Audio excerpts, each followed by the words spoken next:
Hey everyone, what's going on? Welcome back to the channel. And let's go ahead and let's step out of the realm of horror for a second. And let's talk about, because if you've been watching the channel for a long time now, I'm a big superhero fan, especially of the MCU and DC as well.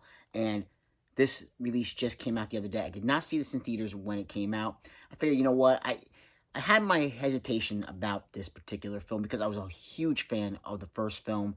So I was kind of reserved when it came to this one. I wasn't quite sure if it was something that I really wanted to dive into. But of course, I was going to pick it up because it is a part of the MCU, and that is Black Panther, Wakanda Forever. And I was completely wrong about this film. Like I said, I had my reservations because of Shuri becoming the Black Panther. And not that I'm against her becoming the Black Panther. It's just Chadwick Boseman was just the epitome of what Black Panther was. I mean, that film, the first Black Panther film, is easily a 9.5 out of 10 for me.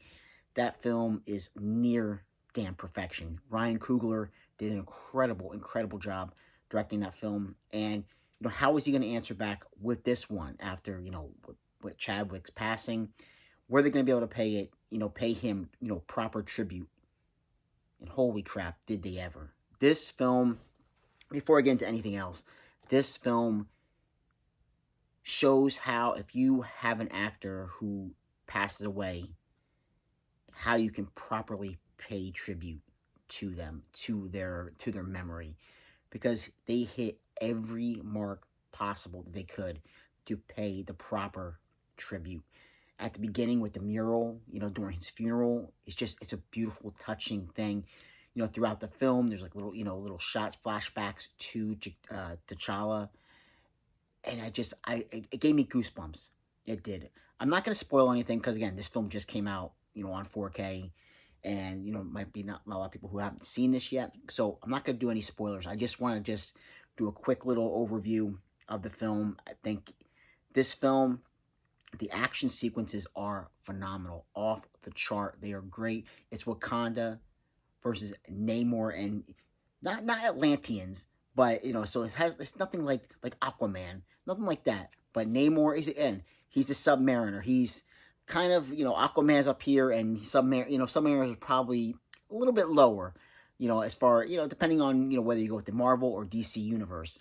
And Submariner, I'm probably more familiar with the Aquaman version, but Submariner is cool. He's always been where Aquaman's always been a hero.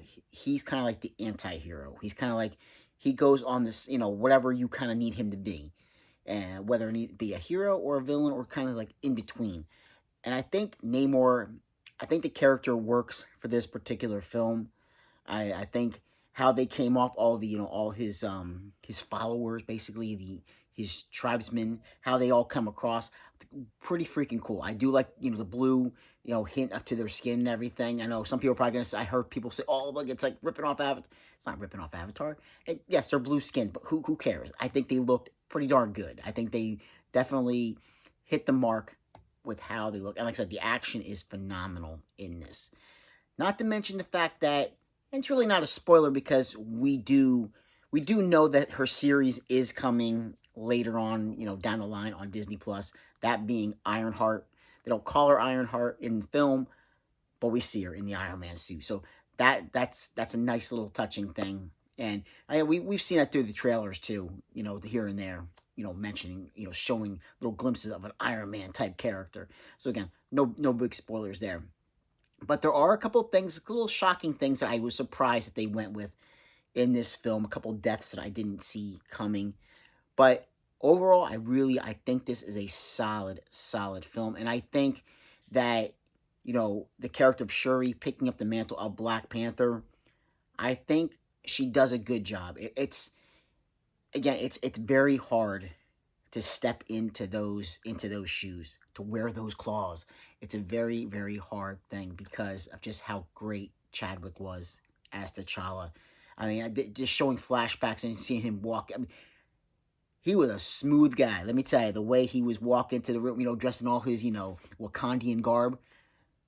Man, this guy could really just, he just stole the scene every time that he was on screen.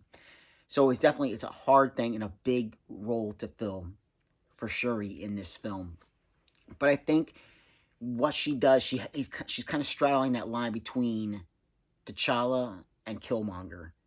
And I think that's, you're seeing her kind of conflicted on which side really to be in this film.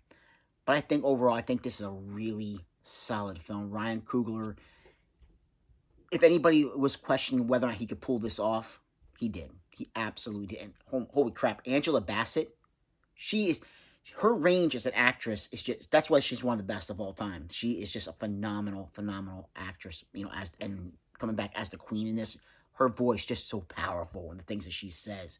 And I love it. I loved this film. I did. I'm going to say I loved it. I'm going to give this film a 9 out of 10. I am.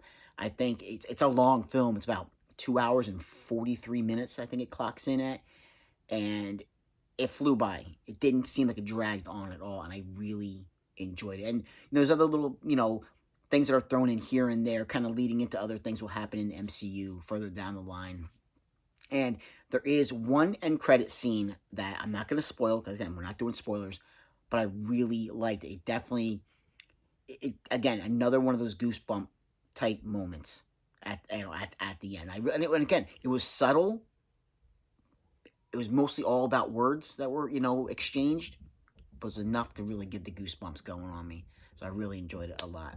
So Wakanda Forever, definitely. If you're on the fence like I was, worrying about whether or not they could really, capture that magic again, don't be. I think they did Chadwick really, really good in this film. They did him, they did him good. I've seen tributes done in films, and this is definitely top tier for paying tribute. And like I said, they did it throughout the film, and they mentioned how he passes away. I think it was handled with the utmost care and respect to Chadwick. So yeah, it was really, really that great. 9 out of 10. Wakanda Forever on 4K. Looks beautiful. Sounds great. Definitely go check this one out. Like, subscribe, and comment if you get the chance, and I will catch you in another episode. Take care.